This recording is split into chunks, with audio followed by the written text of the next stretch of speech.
So this chapter is about cognitive changes. So cognition is basically including learning, memory, okay, language, intelligence, okay.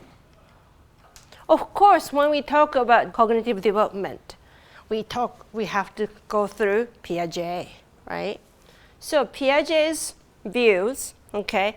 Do you remember assimilation, accommodation from Piaget's theory? So what was assimilation? It's setting, fitting information into a scheme, really. Right, exactly. So for instance, let's say we saw a dog, and then any fairy, object, they might say dog, assimilate into the one that they know already. That's a scheme. Accommodation is the opposite, right? You understand the new information. Instead of adding to it, you kind of revise the scheme, right? Remember that? Very good.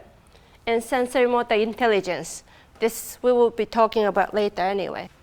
So right here, okay, sensorimotor stage. So Piaget focused on basic reflexes, primary circular reaction, secondary circular reaction, coordination of secondary schemas, means and behavior, symbolic thought. Like, it's more internalized symbolic thought, right? Remember from chapter 2 and also Psych 101 classes, right? Okay. Some characteristics right here. We have substage 1, 0 to 1 month. Of course, primary technique is reflexes because babies are babies, right? So use of built-in schemas or reflexes such as sucking or looking. Yeah, primitive schemas began to charge through very small steps of accommodation, limited imitation, no ability to integrate information from several senses yet. So babies just see it and that's what it is, right? Okay. Then, substage 2, 1 to 4 months, primary circular reactions. So further accommodation of basic schemas as the baby practices them endlessly. So this is the time grasping, listening, looking, sucking start, okay?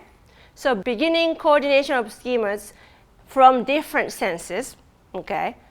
So that the baby now looks toward a sound or sucks on anything he can reach and bring it to his mouth. So that's the stage. Anything they touch it, they put it in their mouth. So, but the baby does not yet link his body actions to result outside of his body yet. Of course, they are not that cognitively developed yet, all right? Then, substage 3, 4 to 8 months, secondary circular reactions. So the baby becomes much more aware of events outside her own or his own body and makes them happen again in a kind of trial and error learning, okay? So scientists are unsure, though, whether babies this young understand the causal links yet. Imitation may occur, but only of schemas already in the baby's repertoire. So beginning understanding of the object concept. So that's the time that object permanence kicks in, okay? A little bit more briefly, okay? 4, 8 to 12 months, coordination of secondary schemas.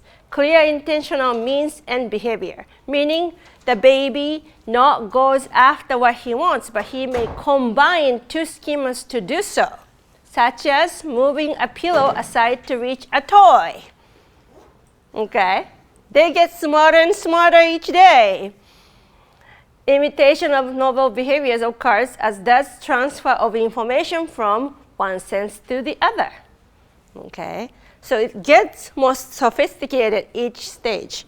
Okay, then 12 to 18 months, experimentation begins in which the infant tries out new ways of playing with or manipulating objects. Very active, very purposeful trial and error exploration. Then the last stage, 18 to 24 months, beginning of mental representation. So development of use of symbols to represent object or events. So child understands that the symbol is separate from the object. As a result, infants in this stage are able to solve problems by thinking about them. Okay? So moreover, deferred imitation becomes possible because it requires ability to represent internally the event to be imitated. So we joke about our kids, right? My friends do here at Bunker Hill. If the babies are quiet, something is going on. They're on a mission, like doing those things, manipulations, exploration. They do those things. Making noise is actually easier for us to know what's going on. But this stage, they can be very sophisticated in terms of trying things out, okay? All right, so object permanence. The realization that objects still exist when hidden from sight. If the toy is dropped, and the babies think that the toy is gone forever.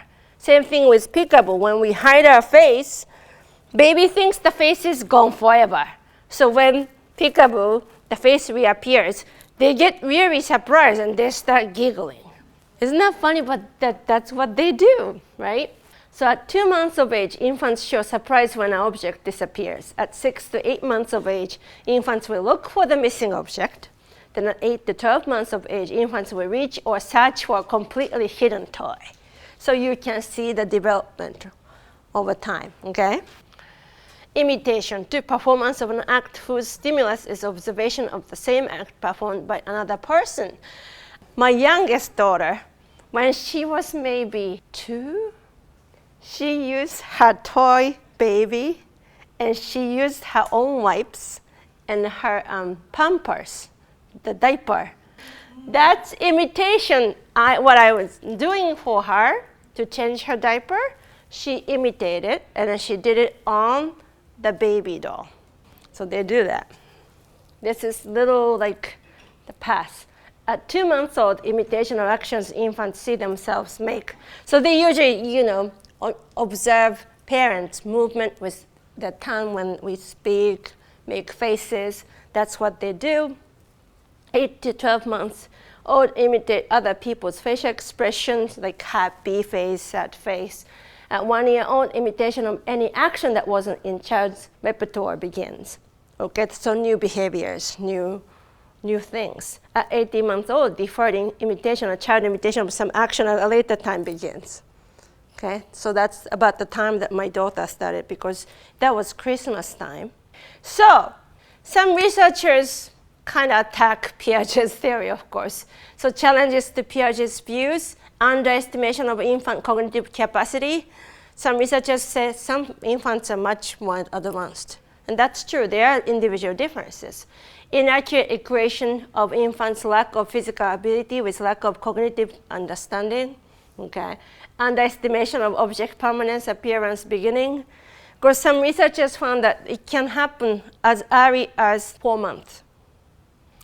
Some babies are quicker, and some babies are more easygoing and laid back, and then they do a little later than we expected. Individual differences. All right, so recent theories. The development of object permanence is a process of elaboration rather than one of discovery.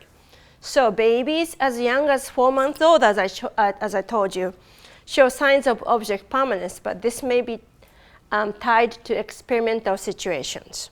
Yeah, I tried it with my kids too. Didn't happen. Not 4 months, about 6 months. At around 1 year of age, babies can use object permanence sufficiently across situations. So about 1 year is like a milestone, okay, for the babies.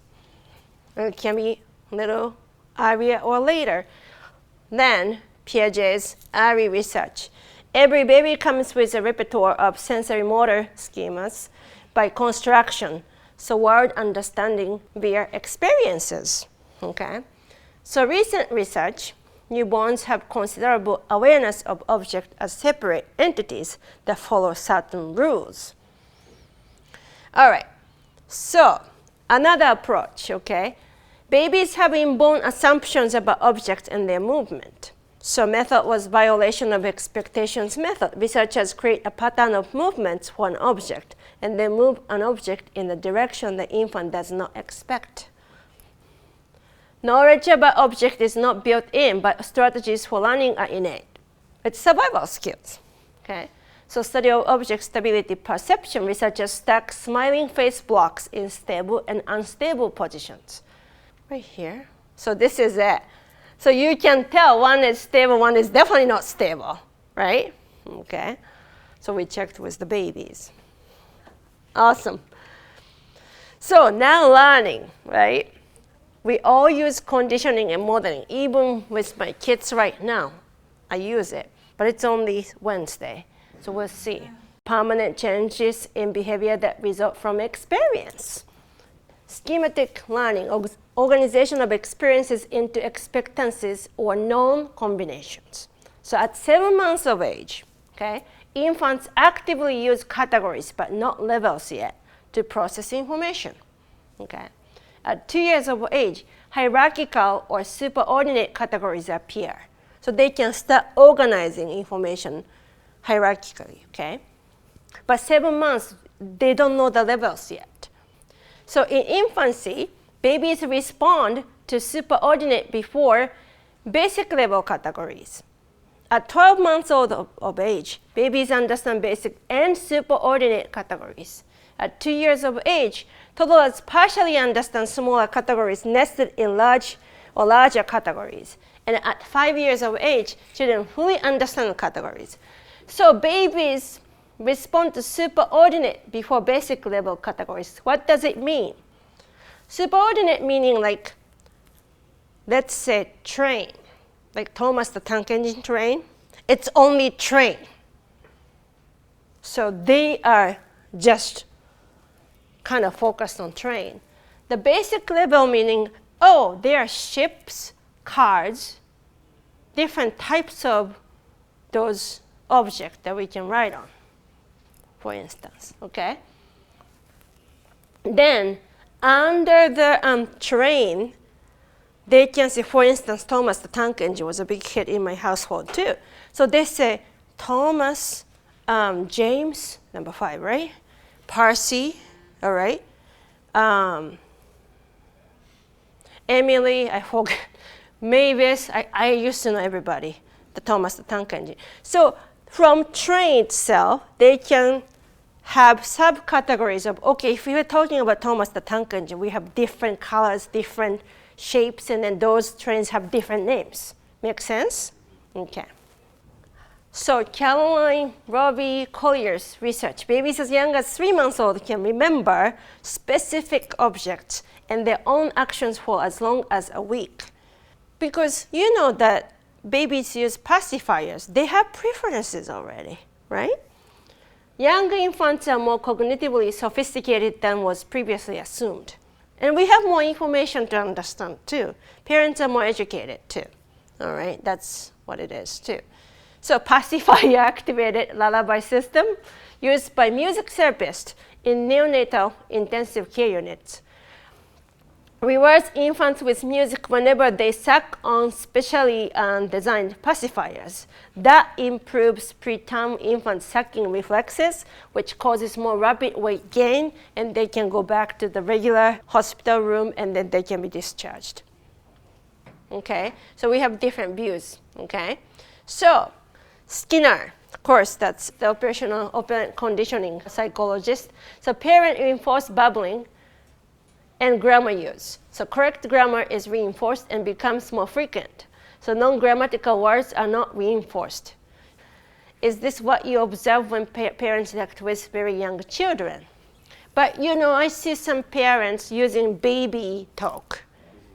And I didn't do it with my kids since they were kids, babies. I tried to be more like regular talk. Once in a while I use baby talk, but usually regular talk. And I think that helps too. So grammar rules are acquired before exception mastery. So rule governed errors are made. Over-regulation, like put ed, okay? Comprehension and production are guided by the language acquisition device. Okay. Basic grammatical structure for all human language. Okay, so tells babies that there are 2 types of sounds, consonants and vowels. Enables infants to divide, analyze, and learn sounds of the specific language they are learning. So importance of soundness. Okay, infants are programmed to attend to beginnings and endings of sounds and to stressed sounds. Okay, programming is not attached to verbs or nouns, but to attention to sounds. So that helps them to learn the language better. So 4 key ideas. Language follows rules as part of cognition. Okay? So language includes internal and external factors. So infants are born with biological preparedness abilities to pay more attention to language than to other information. The infant brain has generalized tools used across all cognitive domains. Not language-specific neurological model, though. Not yet. All right. So language does not initially introduce new meaning, but expresses meaning already formulated, independent of language. So children attempt to communicate and learn new words when these aid in the communication of thoughts and ideas. Then infant-directed speech, they tend to be higher pitch and repetitions with variations, and infant-preferred. Then the importance of reading to toddlers. Toddlers enjoy and benefit from many of the same pre-literacy activities as older preschoolers do. So interactive reading has powerful effects on toddler language development. Larger vocabulary gains were reported for young children who engaged in dialogic reading. So what they did was, we let them read the book, and then parents asked them questions based on what they read. Or we asked them to read it for us and explain what they read. Make sense? So it's not only reading it, but trying to understand the theme of the story. That will help them to develop language better. Okay, next. I think I'm almost done though, because we will take a break and go for the next chapter. Early milestones of language development. As you can tell, birth to 1 month, crying is the predominant sound. We, caregivers, distinguish what they need by the different types of cry. 1 to 2 months, laughing and cooing sounds. And 6 to 7 months, babbling, and then repetitive vowel consonant combinations like dada, mama, right? 9 to 10 months, hand gesture vocalization combinations. Okay, they start pointing out, then doing the hand coordination right there. All right, so receptive language, the ability to understand words. So at 8 months of age, babies begin to store words in memory, finally. Okay, then at 9 to 10 months old of age, babies typically understand 20 to 30 words already. At 13 months of age, babies typically understand 100 words. It's rapid. It goes on and on, because their brain is like a sponge. They just take so much. Expressive language, the ability to produce words. At 12 to 13 months of age, babies begin to say their first words. Words are learned slowly in context with specific situations and cues, because they start relate to the object, the name of the object in the situation. They will start using cognitive mapping in their head. Gestural language in the children of deaf parents. Okay? Deaf children who are exposed to sign language show the same early steps in language development as do hearing children. So no differences. Sign babbling, early gestures, first referential signs. So hearing children of deaf parents develop proficiency in 2 forms of language about the same time. So this provides strong support for the idea that babies are primed to learn language in some form. Okay. So hollow phrases and naming explosion happen about toddler years, of course. Okay. So short, simple sentences appear at 18 to 24 months. Threshold absolute minimum vocabulary reaches around 100 to 200 words. Sentences following rules created. All right. And then the differences in the rate of language development. A wide range of normal variations exist in sentence structures. Most children catch up anyway. Those who don't catch up have poor receptive language, but we have speech therapists and then many different ways to help them. And then we have differences in style too, expressive, referential. Okay. Vocabulary is linked to social relationships rather than objects. That's how they learn, right? And Ari vocabulary is made up of the names of things or people. That's a referential style. The intelligence, the ability to take any information and use it to adapt to environment, although each infant develops at a different pace. Both genetic and also environmental factors influence infant intelligence. Okay. Then we use some tests to see how the intelligence develop. And the cooing, bubbling, hollow phrases, and then telegraphic speech are typically found in all languages. And use of specific word order in early sentences is not the same because we use different grammatical rules. All right, particular inflections are learned in highly varying and specific orders. For instance, Japanese, the word order is completely different in English, right, compared to English. So those things can happen. All right. Decide which of these two statements you most agree with and think about how you would defend your position. 1, parents who are fluent in more than one language should raise their children to be bilingual. 2, parents who speak more than one language should decide on which language to speak most often in the home, and they should ensure that their children become fully fluent in that language. I'd say 1. 1. It's practically bound to happen. I mean, any child is going to become fluent in a language sooner or later. Yeah, very It good. depends on the amount of exposure, and if anything, it's better because you associate different images with feelings and Yes. like images with different types of words and languages. Right? Families who have multiple languages usually have the same conversation with multiple languages because Yep. it translates different associations. That's with it. true. And it gives Excellent. Perspective, I think. Yeah, very good. You agree with that?